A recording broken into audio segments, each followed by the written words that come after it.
안녕하세요. 조기현 변호사입니다. 바람을 펴도 양육권자가 되고 또 양육비를 많이 받을 수 있다.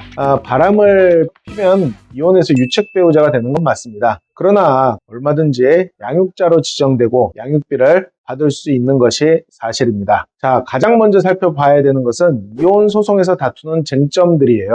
재판상 이혼이든 협의 이혼이든 동일합니다. 첫 번째로는 이혼을 할 것인지 말 것인지, 그리고 두 번째로는 미성년자인 아이가 있다면 이혼을 하는 경우 아이는 누가 기를 것인지, 그리고 세 번째로는 아이를 기르지 않는 쪽은 아이를 기르는 쪽에 양육비를 얼마나 지급하고 또 어떤 형태로 면접 교섭권을 행사할 것인지, 그리고 네 번째로는 부부의 공동재산을 어떻게 나눌 것인지, 재산분할이죠.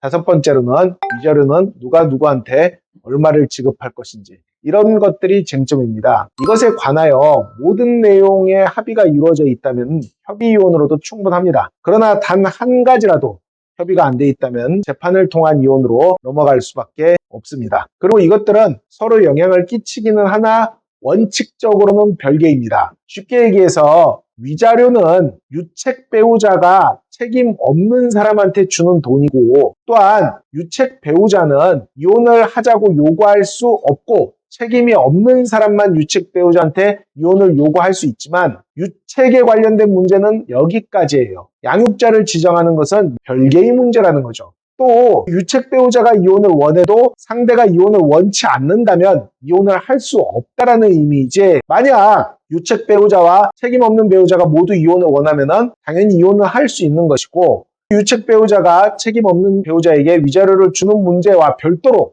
양육자 지정과 양육비는 구분되는 문제라는 거예요. 그렇다면 양육자는 어떻게 지정하는 것이 원칙일까요? 자녀의 복리를 고려하여 양육자가 지정이 됩니다. 그러나 아이가 어느 정도 컸다면, 유치원, 초등학교 저학년 이쯤 된다면 엄마랑 살고 싶어, 아빠랑 살고 싶어 확인한 뒤 살고 싶은 쪽이랑 살게 해준다는 거예요. 물론 제가 간단하게 말씀을 드려서 그렇지 엄마랑 살래 한다고 해서 엄마랑 살게 해준다 이런 관점은 아니에요. 다만 아이의 의사가 충분히 반영이 될 수 있도록 조사가 이루어지고 이혼한 일방 부모와 살게 됐을 때 아이 복리에 큰 문제가 없다면 설령 그 사람이 유책자라 할지라도 양육자로 지정이 될 수 있다라는 거죠. 내가 진심으로 양육자가 될 수 있다면 아이를 기를 수 있는 환경이 이혼 후에도 유지된다는 것을 법원에 보여줘야 되고 아이가 나랑 살고 싶게 하는 거예요. 그렇다면 내가 애를 키우게 되면 양육비를 받을 수 있겠죠. 기본적으로 양육비라는 것은 이혼을 해도 부모 양쪽이 모두 부담한다라는 이념 하에 결정이 되는 거예요. 애 하나 키우는데 예를 들어 200만 원이 든다면 원칙적으로는 애를 키우는 쪽도 100만 원을 부담해야 되지만 비양육자도 100만 원을 부담해야 된다는 거예요.